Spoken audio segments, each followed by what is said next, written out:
Hi, I'm Theo, and this is Jude the Woodsman from my collection of 5-inch Fontanini Nativity figurines. In this quick video, I'll show you how I put together this wood chopping vignette for my Presepe, or Italian-style nativity scene. Every woodsman needs a chopping block, so for that, I just grabbed a piece of firewood from my shed, about 1 3/4 inches in diameter, and sawed off a section about 3/4 of an inch long. So there's the chopping block. For the logs, I just took some smaller pieces of firewood, about 1 inch in diameter, and sawed off sections about 1.5 inches long. Here's a nice handful of cut logs.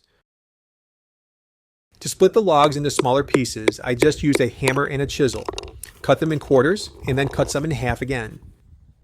These look pretty good. Now it's just a matter of arranging everything in the nativity scene. Now that's a nice stack of split firewood. So there you have it, the Woodsman's Vignette. But before we go, let me show you what happened when my dog decided she wanted to photobomb the filming process. Nalenka always likes to get in on the action. Take 2. She made off with a piece of wood, but that's okay. She still gets to keep her place in the nativity scene. Anyway, I hope you enjoyed this video. Thanks for watching and have fun with your own projects.